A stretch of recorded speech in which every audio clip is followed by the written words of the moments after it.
Hello and welcome to, or welcome back to Colonial Outcast, the ad hoc, unpolished, anti-imperialist podcast that your uncle would absolutely hate. My name is Greg Stoker. I'm a former U.S. Army Ranger turned human rights activist and geopolitical analyst. I'm resending my guest appearance bio because we are coming back from a brief hiatus, and today we are going to be doing a slightly less formal, yet not less important episode about the events that have unfolded over the past 5 days in Amsterdam.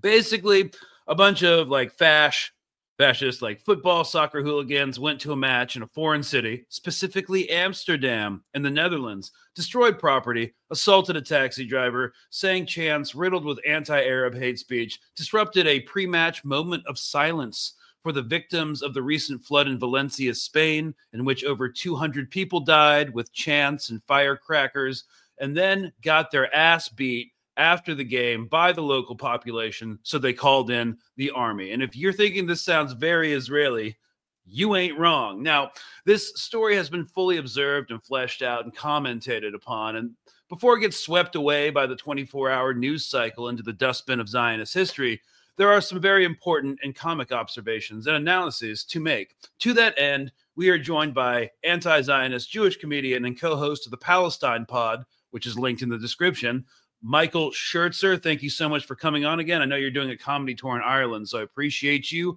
making the time. Thanks for having me. Always a pleasure to be with you, Greg. Yeah, so I religiously follow the Israeli Defense Force propaganda accounts on social media, and on Friday morning, I woke up to this gem. Let's see. IDF official channel. So we got IDF official channel, Lieutenant Colonel Nadav Shoshani reporting. And I made a tweet about it that went somewhat viral. I just wrote, breaking the IDF to invade Europe or something. And it says, the targeted attacks against Jews and Israelis in Amsterdam tonight are horrific and barbaric. The images of the violence toward Jewish people in Europe are a painful reminder of our history. The IDF has a historic duty of protecting our people wherever they are. We're preparing to deploy a mission to rescue Israelis from Amsterdam. And then he says it again. Now it's in bold. If you're just, because I know most of you guys just listen to the audio, it says, read that again. The IDF is deploying a rescue mission for Israelis being attacked in Amsterdam. So some strong language. What's your take on all this? First of all, zooming out, isn't it super weird that the IDF has their own social media accounts? Like, they run their social media like a 13-year-old's Tumblr. And they're like, read that again, okay? This time in bold. And it's like, man, y'all shouldn't even be online. Like, aren't you supposed to be getting killed in Lebanon right now? So let's back up. I generally like to start with the propaganda, and I mean, that's all, well and good, Mike, but Noah Tishby, Israeli activist. An activist is a weird term to apply to a propagandist for a settler colonial state like Israel, because the word literally means, quote, a person who campaigns to bring about political and social change, unquote. And it's weird because, colonialism, imperialism, and capitalism is literally the status quo. So she's literally fighting against social and political change. But anyways, putting that aside, Noah Tishby, Israeli activist, special envoy for combating anti-Semitism and the delegitimization of Israel, and former star of the hit show Nip Tuck, disagrees with you. Let's see what she has to say. Quite the business card she's got. What's up? Oh, I say quite the business card she's got with all those titles, right? Yeah, lots of titles. That's a high printing bill. And so, here we go. On Thursday night, we witnessed horrific violence on the streets of Amsterdam. Jewish fans who came to watch Israel's soccer team, Macbes Tel Aviv, were attacked just for being Jewish. These were premeditated and coordinated attacks, and it's time to call it what it is: a pogrom. Oh my God. Is she going to define what this is? Excellent. A pogrom is a targeted attack against a specific group of people, historically, most commonly, the Jewish community. It comes from a Russian word, which means to wreak havoc. Think of it as an organized Jew hunt. We've seen many pogroms throughout history. Okay, we just have to say that there's a significant Jewish population in Amsterdam that has no problem with any of this. So Yeah, not to mention that they were about to not celebrate. They were about to honor the Day of the Crystal Knot in Amsterdam, but they were unable to because the Israeli fans were a threat to the Jewish community. So they have literally come full circle to being Nazis. Excellent. The first known anti-Jewish riots took place in Alexandria in 66 CE, where over 50,000 Jews were murdered. I mean, and then she brings up the Crusades and stuff. Yes. You know, everybody saw. Yeah, everybody Go ahead, saw sorry. No, I was just saying those things actually did happen, but to compare those actual pogroms to that, which is basically just a bunch of like soccer hooligans getting their ass beat for good reason, which any reasonable person would be like, good, they deserved it, to that is kind of like irresponsible and stuff. But that's not the whole message, because where do you think we're going? Because of the war between Israel and Hamas and the other Iranian proxies in the region. But ask yourself this. What other civilians are being hunted down in the streets of a foreign country because of a war their country is fighting? A war they didn't even start. I mean... Okay, we're just Palestinians. Yeah, the Palestinians. Literally the Palestinians. Russia attacked Ukraine. You're not seeing hate mobs chasing down Russian people and forcing them to say free Ukraine in order to save their lives, right? So let's be clear on this. The brutal attacks in Amsterdam were not a sports brawl. Payback for offensive chants at a soccer game or solidarity with Gaza. They literally were all those things. Oh, wow. She actually knows what happened, and she's deciding to lie. Excellent. It was a deliberate, orchestrated assault on defenseless Jewish people. Oh, don't worry, guys. We're almost over with this propaganda video, but she does have a sales pitch for you. A reminder of the violent... Yeah. Here really quick.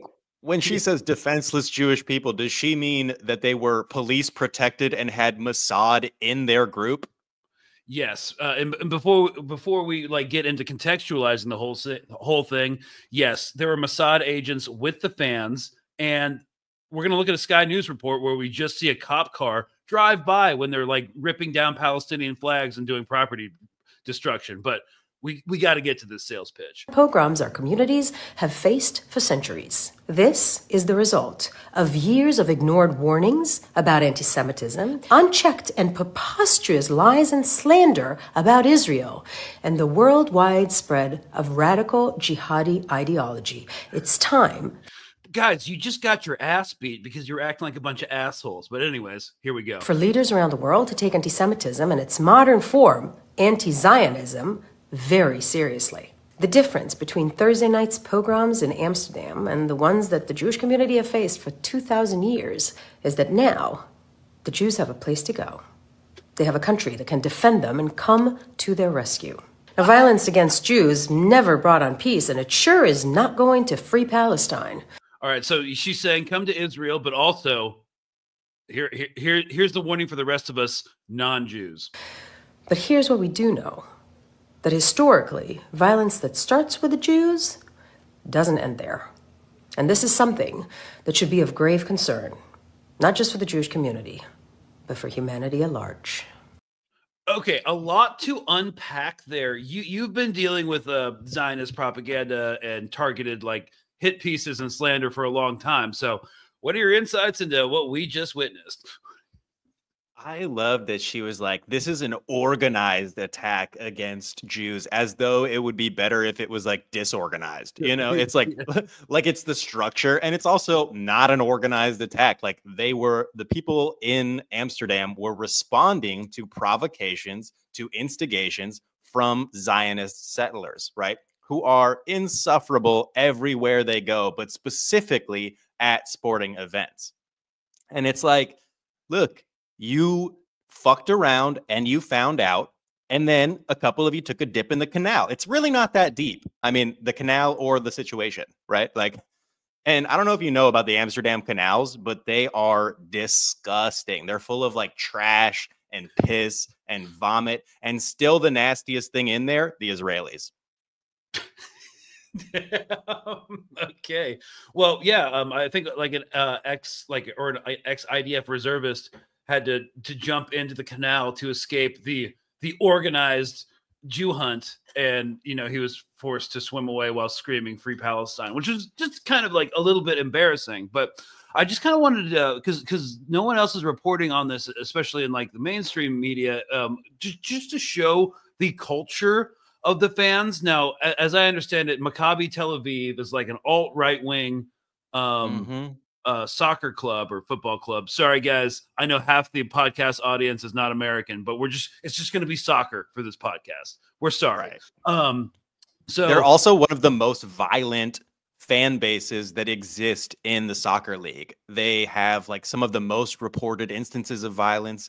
Just like the week before, they jumped a guy in Greece for simply waving a Palestinian flag. And then they act super shocked when people are not meeting them as heroes. They literally have like eaten or drank the Kool-Aid that like, U.S. service people thought that they would be like welcomed in Iraq as liberators. It's the same type of insane propaganda.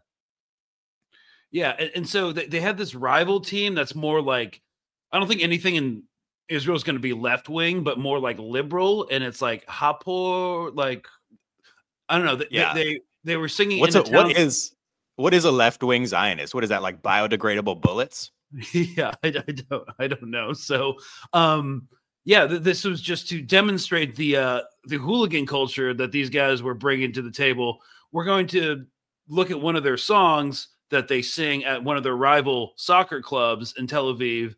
And it kind of gives you some insight into their whole culture, because we have the glorification of drinking blood. So I guess they're blood libeling themselves, and also talking about like R-wording, trying to use a YouTube friendly language, R-wording the girls of the other team. And, it's just good guy stuff. And then they're going to hang communists, and totally not fash at all.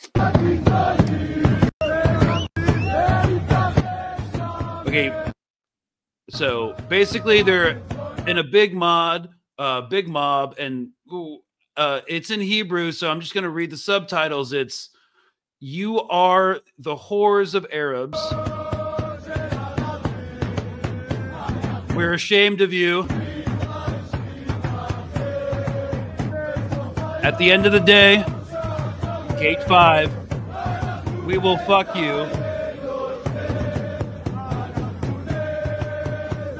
We will fuck you." Okay, so they had two refrains of "we will fuck you." Good. And that's that's a reference to the detention center where there was video of the Zionist soldiers raping Palestinian detainees. Yeah. And then the next line is, "We will drink your blood.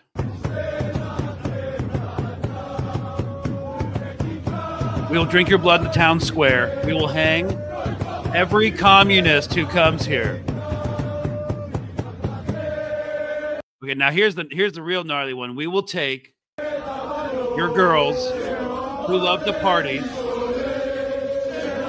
When we R-word them, we will shout, 'Today is death, Hapoel.'" So so just yikes. Yeah, that's not a problematic sports culture at all. So imagine saying that you're ashamed of somebody else and then talking about drinking blood and R-wording somebody in the same sentence. Like, do you have shame? Are you familiar with shame? Like, I guess not, because, okay, well, first of all, like, here, I mean, there's too much footage to go through, but I don't think they have any shame or like situational awareness or any sort of like manners, because here we go at the football match. We've got video of a guy trying to light the Palestinian flag on fire, and there's a Dutch flag right next to it. So his buddy's just like, well, may as well just light this one on fire too. So there's the Palestinian flag. So basically they're yelling, there are no children. Well, they're chanting, there are no schools left in Gaza because there are no children left in Gaza. And yes, they're also burning Dutch flags as well, because why the fuck not, I guess.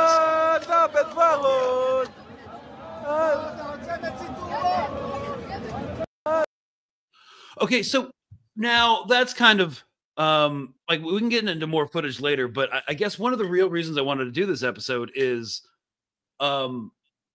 because of one thing that we saw in Sky News. At first, they reported it accurately, which was specifically, let me find the video. Here we go. Maccabi fans were seen attacking locals as a police car can be seen driving by. A video. And then about 30 minutes later, when they replayed the story for the next news hour, they changed it from Maccabi fans attacking people at random to this. A video posted on social media shows a large group of hooded men dressed in black running down the street and striking people at random. Good job, Sky News. As always, excellent reporting. So I guess you got to imagine somebody gave him a call and was like, hey, you can't tell the truth on your channel. We're trying to scare Jews into immigrating to the occupation. Right. And so my question was, and why I want to do this episode with you was twofold. First of all, yes, there have been not just statements by, former star of the hit show Nip Tuck,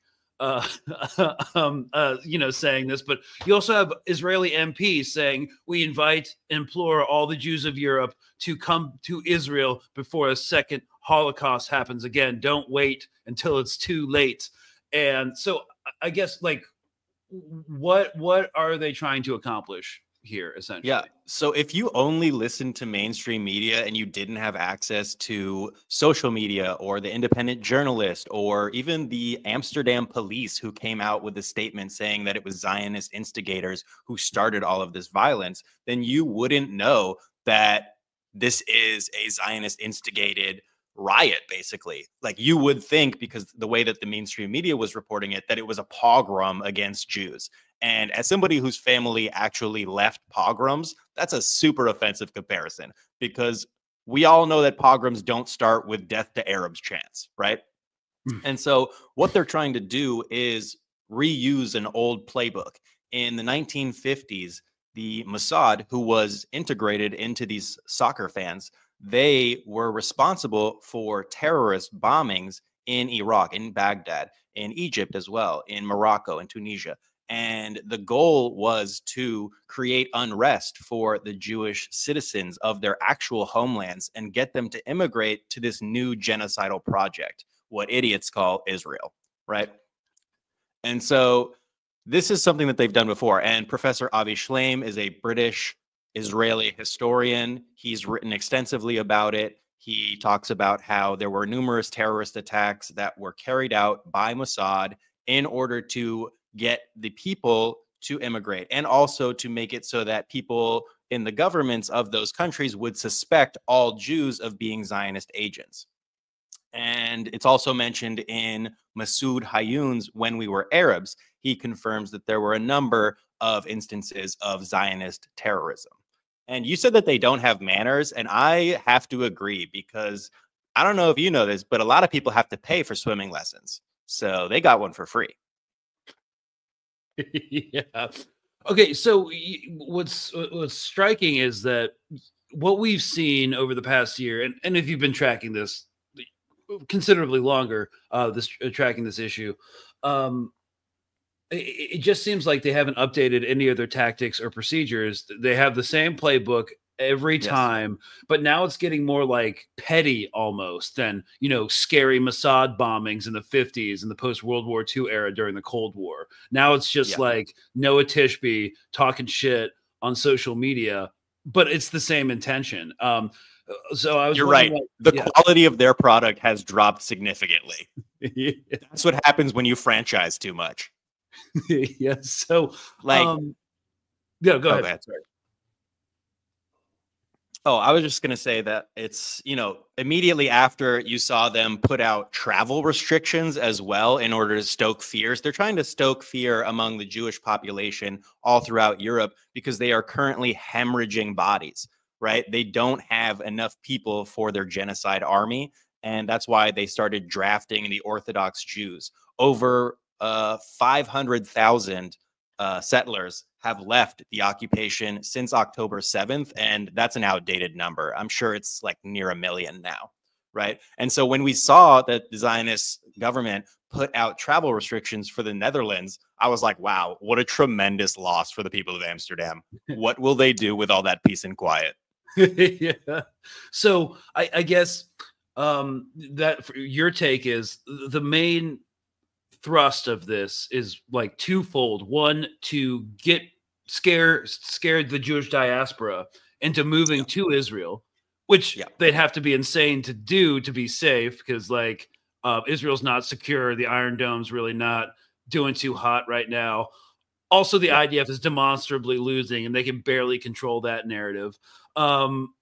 It's to do that, and also to provide more cover for Israel to absolutely keep and also to stoke anti-Arab racism that already exists within those European societies, right? You're going to see a significant crackdown on the Palestinian and pro-Palestinian movements in those societies as a result of this Zionist-led, riot. Yeah, but it was just so comical, and like anybody with any ounce of like intuition or common sense would kind of look at a testimony like I'm about to play and be like, this guy's full of shit. Same feeling that I felt in the morning of the 7th of October. That's we get attacked by a terrorist and you can do nothing. We came into a football concert, a beautiful football concert. That's Mike, I love me a good football concert. Oh, yes. I go for the music to the football concert. Yeah. And we were just there at this beautiful football concert, perfect football concert, amazing.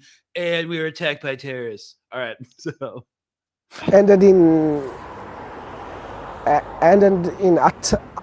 That's terrorists attack our fans, our guys. It's a noise, it's a massive explosion.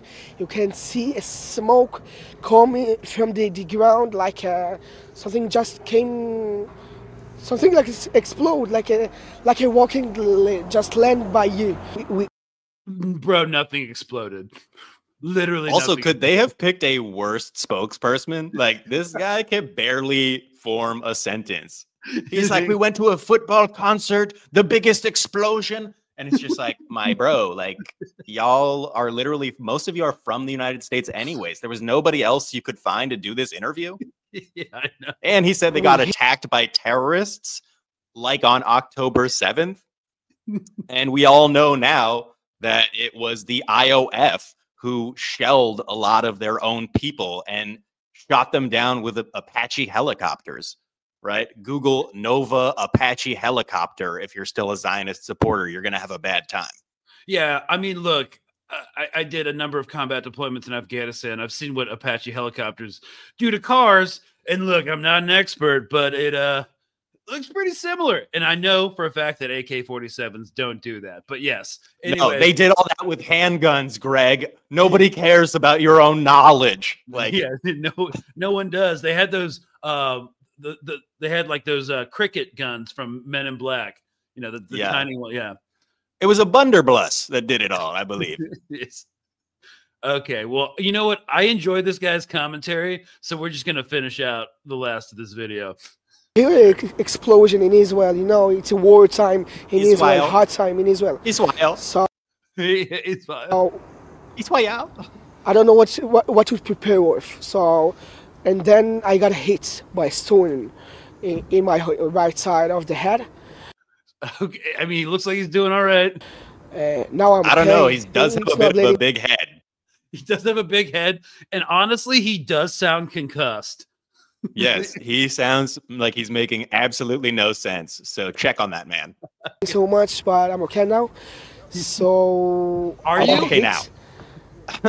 And then we decide to run away. We see the attack of our friends from the cab, from the taxi. And it was frightening. It was scary because you can do nothing. So it was a premeditated attack by taxi drivers. The cab drivers organized a Jew hunt. Well, also he was saying that they ran into the cab and they were still seeing their fans getting attacked. It's like, So you just drove away, leave your buddies behind. Sounds very IDF to me. Truly. I think they should actually change their name from the Maccabees, because the Maccabees could fight. Yeah, I mean, if I remember my Old Testament, they fucked shit up back in the day. Yeah. I saw somebody say that this was a terrible indictment of Krav Maga. And it's like, yeah. A lot of Krav Maga techniques don't work when your opponent isn't bent down praying. You know, I was sent to a Krav Maga thing as a kid for like 4 months, and I was just like, what? There's no cohesive technique to any of it. It's just like random shit thrown together. But it's like, the Israeli army uses this, and yeah. Have you ever seen King of the Hill? Yeah.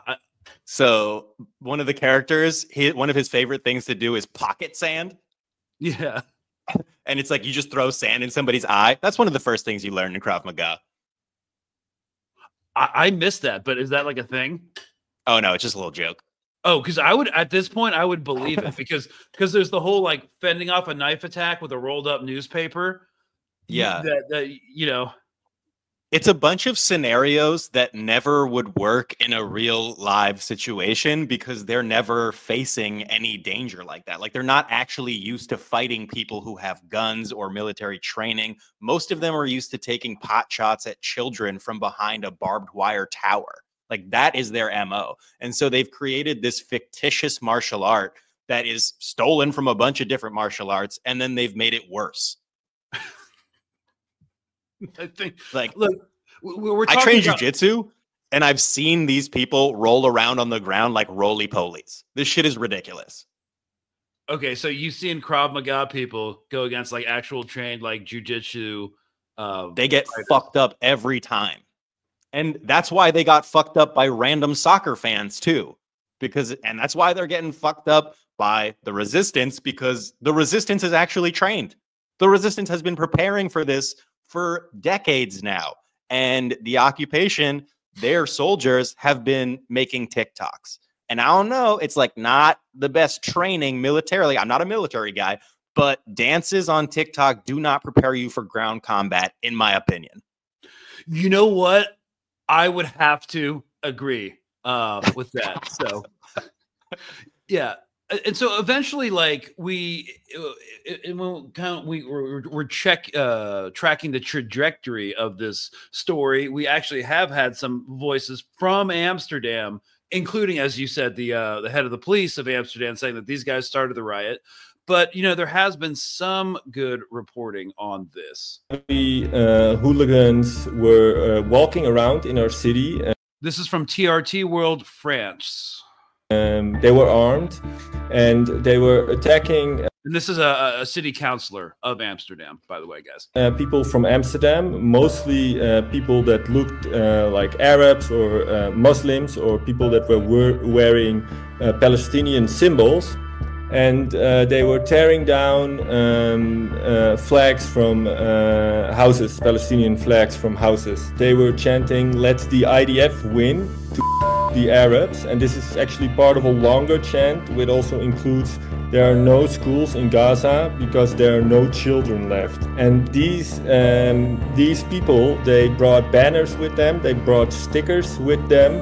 One of the stickers I saw myself said, we make war for fun, or we have war for fun. They were I mean, they're not having fun actually in their wars right now, though. So no, bad time for them in wars. Glorifying genocide. So of course, people from Amsterdam, they got really angry, and actually one of them ended up in the canal. That was a counter attack, you could say.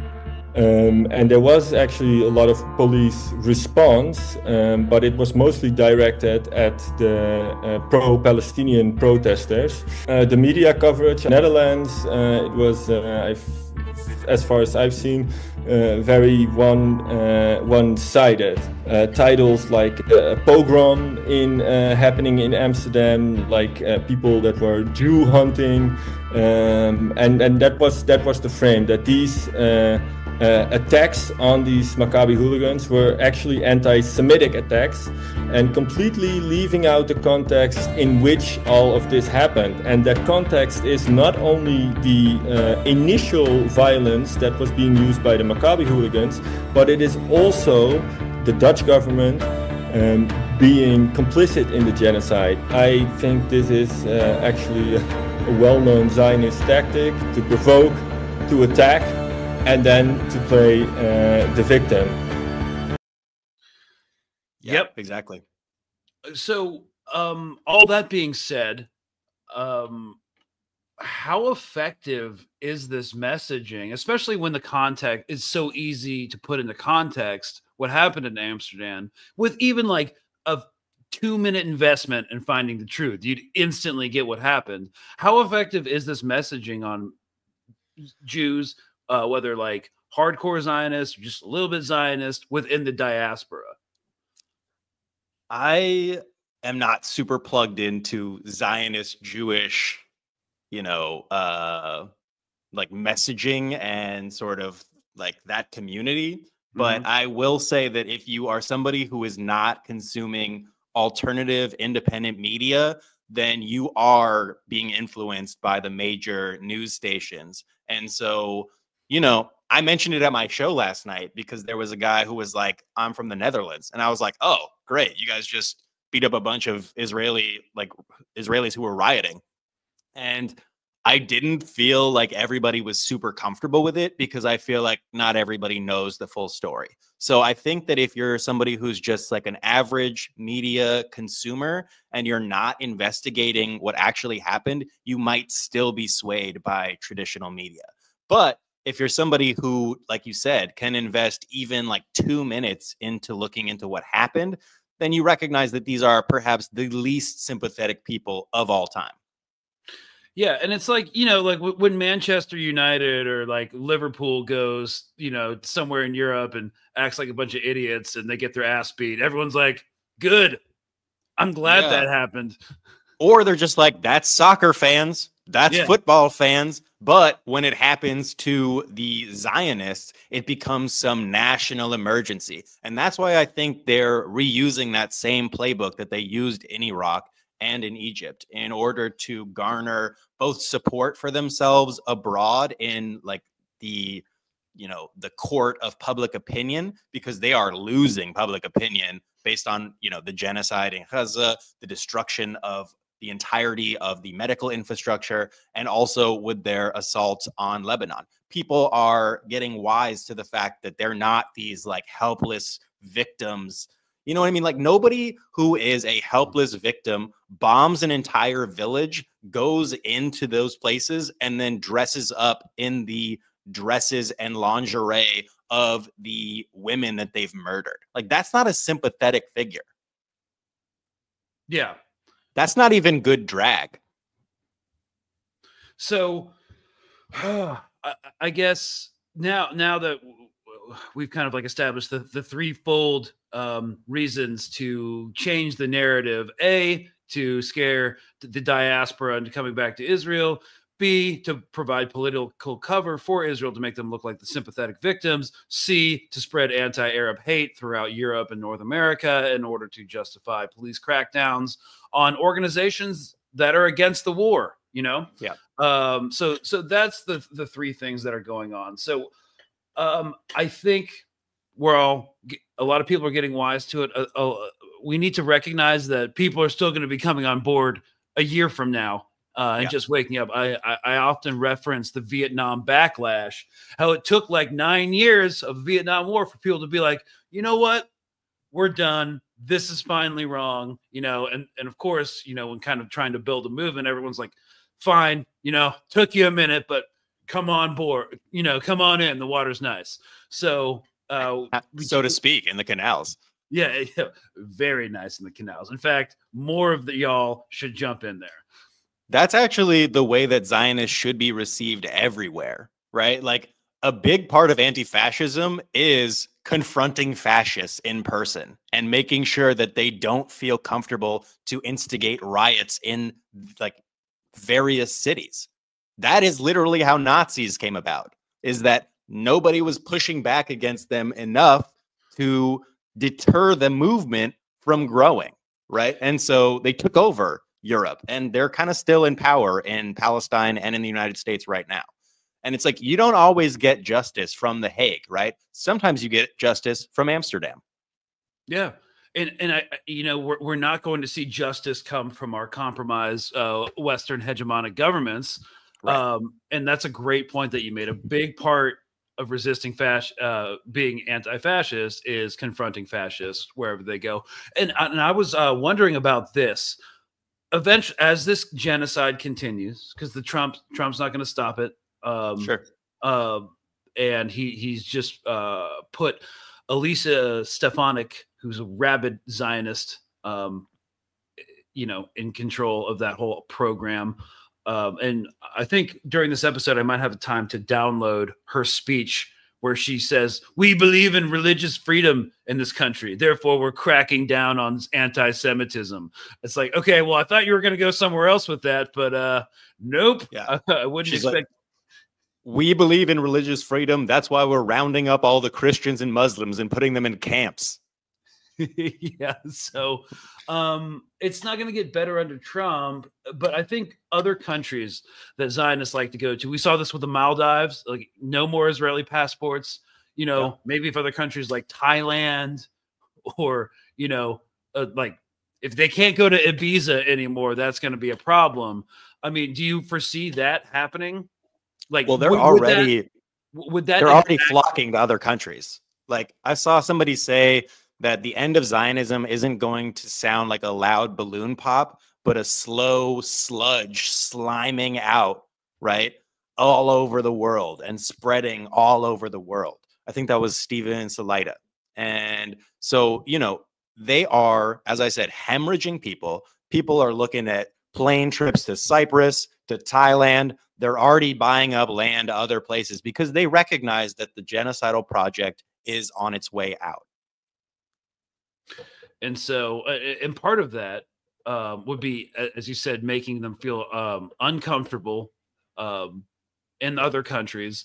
And yeah. I think like a part of the big one aspect, and correct me if I'm wrong, that I feel like Zionists take a lot of pride in is that they can go anywhere and act with impunity, and they can travel anywhere and not get confronted, and then they could, you know, shit their pants in a K-hole in Ibiza and still be like the greatest people on earth. And what would the impact of them like having their vacations disrupted?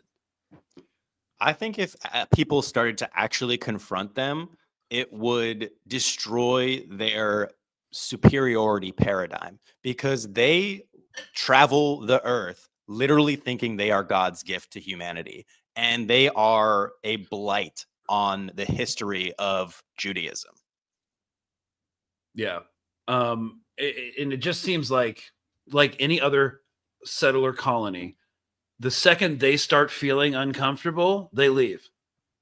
Yeah. It's like, hey, RIP to Rhodesia. You know what I mean? Nobody thinks about that. Nobody cares about the settlers who left the African settler project, right? Like, that's not nobody's like, I really sympathize with the white South Africans. Yeah. Like, so much so that I saw one of the Zionists get run over by a car, and I was like, hope the car's okay. Yeah. So again, we've talked about this so many times on the channel. I saw your post on Instagram comparing this to their 1950s terrorist campaign to scare diaspora Jews throughout North Africa and the Middle East into coming to Israel. Again, they've had some quality control issues. Their quality has definitely declined. Franchising out to, you know, social media influencers instead of the Mossad, it, just doesn't pack the same punch.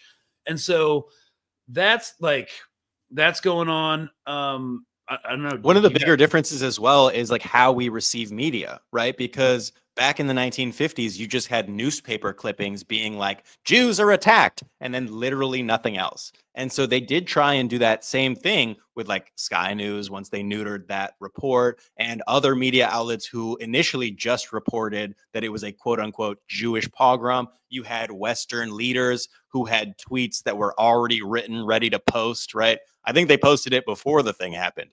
And so it's like, if you were somebody who was just receiving that media, you would be influenced by that to think that Jews were under attack. But if you're somebody who is disillusioned with traditional media, as most people should be, then you're looking for other sources, you know, your podcast, my podcast, Electronic Intifada, things like that. People who are, there was a 13-year-old Dutch journalist on the ground who they tried to intimidate and told him to stop filming because he was exposing what was happening.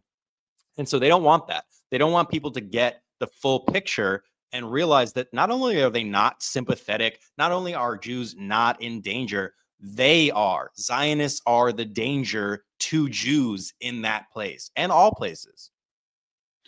So what's interesting is like they have enough wherewithal to be like, we don't want to be filmed doing this, but we're still going to do it anyway. Oh, yeah. I mean, they're used to shooting and killing journalists, right? Shireen Abu Akleh was shot in the neck by an IOF sniper. They've killed over 170 journalists since October 7th. They're used to being able to just murder journalists. And so when they encounter a journalist who's like, I'm not going to stop filming, they don't even like, they don't know what to do with that. They can't murder him in Amsterdam because that would be even worse than the press that they're getting from murdering them in Palestine, because the West views Western bodies as more important than Palestinian bodies, even though Shireen Abu Akleh was a American Palestinian, you know, but it's like, it doesn't matter. She was Palestinian. Yeah.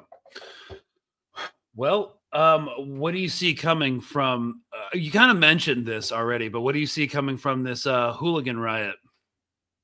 I hope we see more confrontations of people standing up to Zionism in their cities. I think that we should make Zionists feel uncomfortable everywhere they go and confront fascism everywhere we see it. Because if we fail to confront fascism, then it will grow stronger and stronger, and it will continue this Palestinian Holocaust, which has been happening for 75 years now.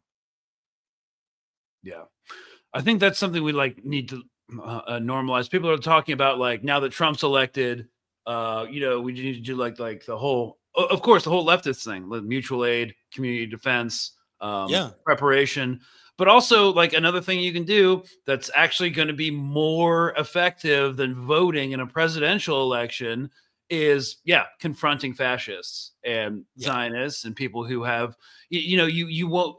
I feel like MAGA world's going to be very empowered for a little while until they learn what tariffs are and that American companies pay the tariffs, and then they're not going to be so hot on having a trade war. But so they're going to be empowered for a while, but then there's going to be a lot of disaffected people. But the overtly Nazi, Zionist, like total fash idiots, let's make a concerted effort to confront them, and have a buddy system while you do it. Like you mentioned, mutual aid is very important. These are things that you can do tangibly, like direct action. Groups like Palestine Action, they're destroying a lot of the weapons manufacturers who are exporting weapons to the occupation to murder Palestinians. And so get involved with those organizations, but also learn self-defense, right? And I'm not talking Krav Maga. I'm talking real self-defense. We were thinking about making merch for this podcast eventually, and I think one of my t-shirt ideas, feel free to steal it, it's not my best one, but it's like, I don't know what the artwork would be, but it's a fascist has worked out today. Have you? Yeah, I like that. I would say like make Krav Maga jiu-jitsu again. That would imply it was ever effective though. True. Yeah. It's like their playbook where like at one point it did work, and then over time it lost its value. Yeah. Kind of like the US dollar. Well, you know, The Economist is putting out a big propaganda campaign that the U.S. dollar is on the rise and it's going to destroy like other currencies like China and the ruble and stuff. So, you know, the Economists, you know, we take it with a salt shaker, but we'll see about that. Yeah. So y'all, we discussed here the three, you know, the Zionist playbook with regards to media, scaring the diaspora into coming home, providing political cover and making them look like the victims. And then, of course, one of their favorite things to do is demonize Arabs and Muslims. And then call to action would be, make fascists uncomfortable again, confront them. Their freedom of movement and their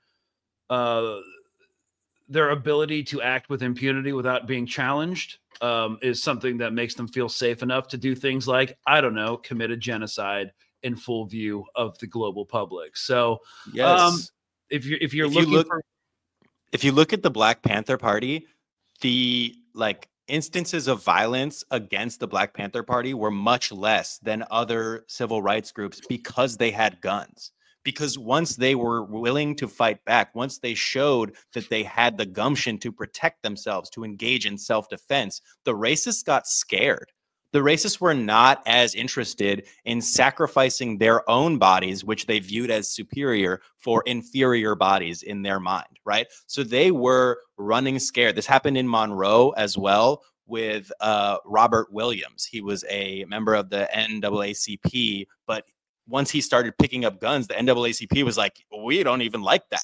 And so he managed to mitigate the amount of beatings that were done at the hands of white racists because he instituted a self-defense regiment, right? And armed the Black community in Monroe. And so it's very important that people who are being, you know, people who are under attack, they must fight back, because that's actually how you deter racists. Racists are emboldened by impunity. If they can act with impunity, if they can beat people up and you're just going to sit there and take it and take the arrests, like, you're going to get your ass beat every time. And so it's not an effective strategy for self-defense. You must learn how to use guns. You must learn how to fight.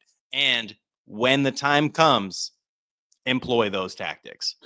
Look, you know what they say. If you go far enough left, you get your guns back. That's right.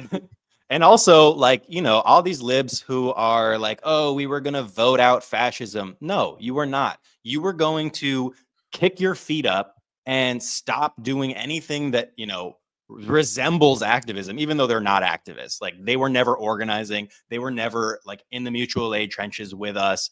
Like, I want to shout out LA Food Not Bombs. It's an organization that I'm a part of. We feed the populations on Skid Row every Sunday, and it's reclaimed food. So it's all recycled. It's like a really beautiful organization, mutual aid organization. But you can just Google mutual aid in your area and you'll find a similar organization to Food Not Bombs.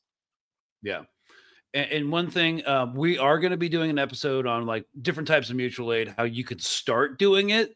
But just, you know, if you have a friend and you have a skill set that he wants or she wants, and then they have something that you want to learn, skill sharing is like the easiest part of mutual aid you can do with people that you already know. So even if you don't have any organizations that you know at the time to get in touch with, skill sharing is an easy one.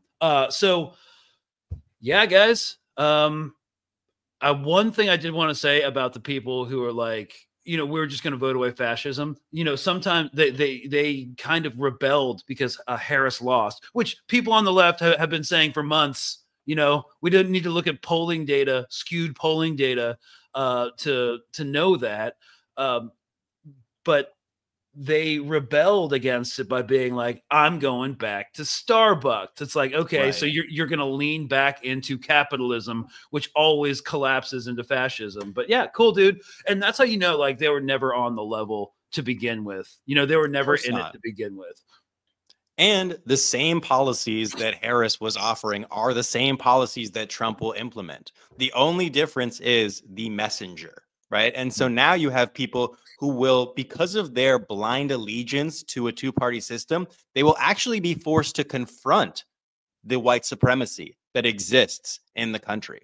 They will actually be forced to, disengage from supporting the genocide because now Trump's doing it, so it's wrong. But if Biden and Harris had continued along, they would have sleptwalked their way into the concentration camps they're so worried about. Yeah, and you know what? They still might. A lot of them still might. I've talked about this not a number of times. I have more confidence, and I've had more success flipping people and like radicalizing people into progressive politics that were disaffected MAGA people than I have with like traditional Democratic base voter people. Yeah, I remember that video. That was a great video. And I mentioned the Battle of Blair Mountain, which is one of the largest labor uprisings outside of enslaved rebellions. Like, it was black and white coal miners who rebelled against the capitalist class, engaged in a firefight with them, and then had the government drop bombs on them. Multiple bombs. One didn't explode, and that's how they used it as evidence. Yeah. So... yeah, guys, also, I would say doing outreach to that side is good because they've already got the guns. Yeah, they've already got the guns, and also they hate Democrats. Revolutions are not won. Revolutions are not won with matcha lattes. No, not even the Velvet Revolution was run with matcha lattes. Okay, it actually took work. So yeah. All right, guys. Well, we covered a lot of ground here. We talked about, a bunch of hooligans getting their ass beat, well deservedly. We discussed, the trifold objective of painting the narrative about the pogroms in a certain way, and we kind of had a call to action: make fascists uncomfortable again, confront Zionists wherever you are.